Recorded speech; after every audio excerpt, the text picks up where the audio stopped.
Hi everyone, as I previously posted on Twitter where you could follow me at GHAM614, this week I will be talking about the sports teams in Boston. So my first stop is going to be the New England Patriots, most recent Super Bowl champs. So I'm going to talk about the Patriots today. Usually I'm going to talk about players and a little bit of the history of the team. So if I'm talking about the Patriots, there's only one player that I'm really going to talk about, Tom Brady, of course. So career stats a little bit on Tom Brady. He's got over 53,000 passing yards and 392 touchdowns. So if you do a little bit of the math, he just needs just over 6,700 yards to make 60,000 on his career and 8 touchdowns to reach 400 on his career.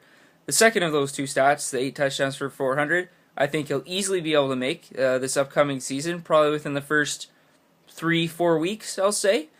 Over 6,700 yards, that's going to be hard to do in one season.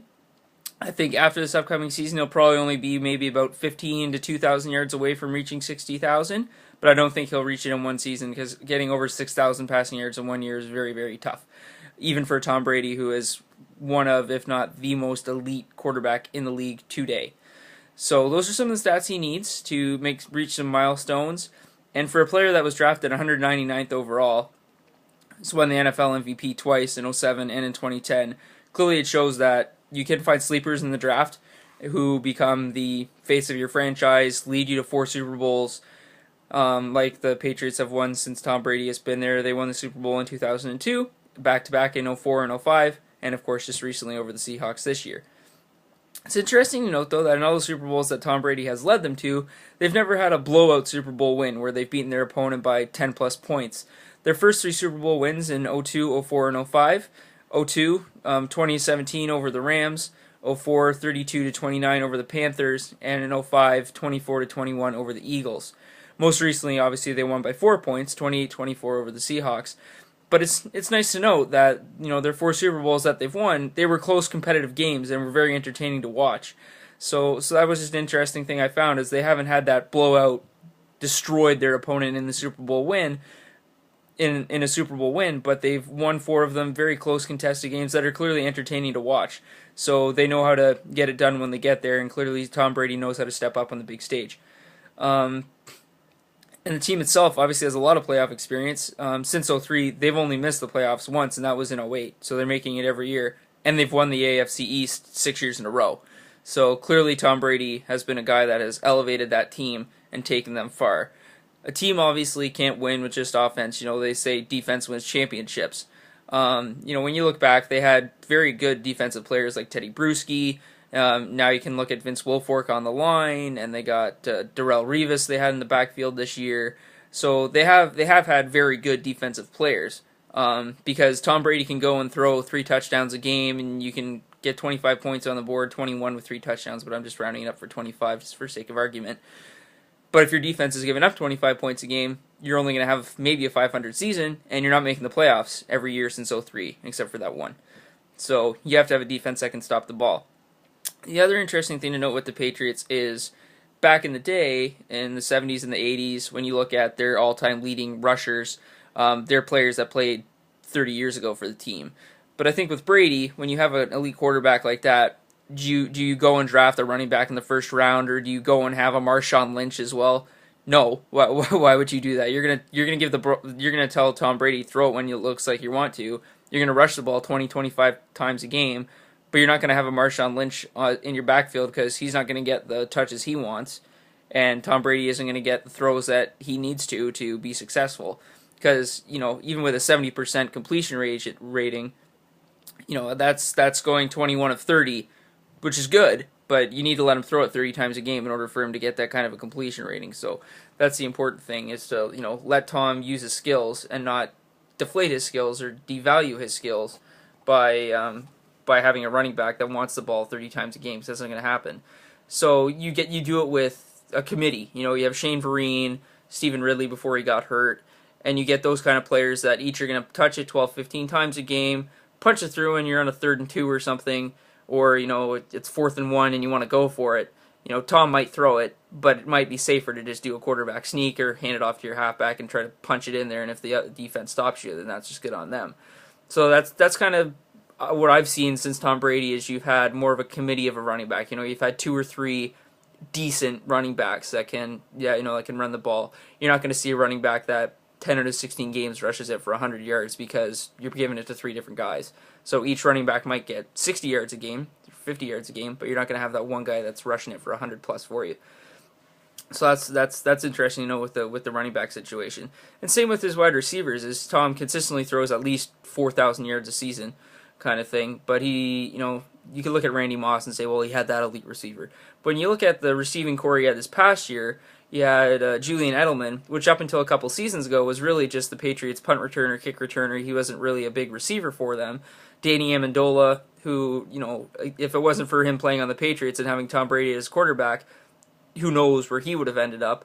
Obviously, he's got Rob Gronkowski, which if I were to say Tom has his go-to guy, I would pick Rob Gronkowski for him. But he's a tight end, so he's not a wide receiver. But Tom makes those players better, I would say. To have those kind of stats with the career yardages he's had and the touchdowns that he's had, and those amazing stats, you have to have guys who can catch the ball, obviously, but you need to be on the same page with them. So he develops very good chemistry with his players. You could tell a couple seasons ago, might have even been last season, that he was getting frustrated because he didn't have veterans receivers who knew the routes and knew the schemes. And you could tell he was getting frustrated because he wasn't used to playing with a bunch of young receivers. But now Julian Edelman and Danny Amendola, they've had that year to build some chemistry with Brady, and now they can go for a while.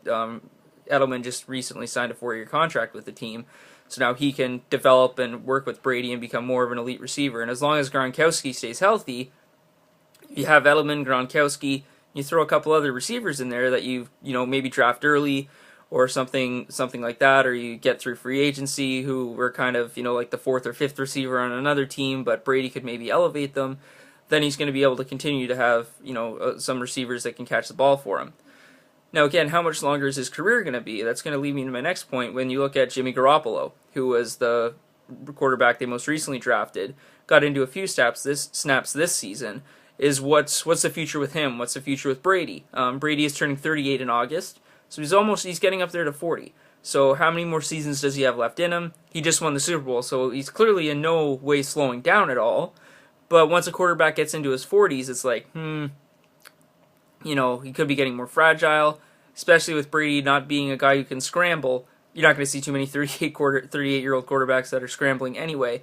But if he doesn't have a good O-line and he gets sacked a lot in the next couple seasons, or he gets hurt or injured, then people might say, oh, is it time for him to hang up the cleats? Which it might be. But like I said, with those couple milestone stats that I think he wants to reach, I think he at least wants to play 2 more seasons. Maybe more than that. But with Jimmy Garoppolo, a guy you drafted, not in like the first round kind of quarterback, I think they drafted him in the 3rd round, you kind of do something like the Packers did with Aaron Rodgers, is you let him, have Brett Favre tutor him for a couple years and then take over the job in Green Bay.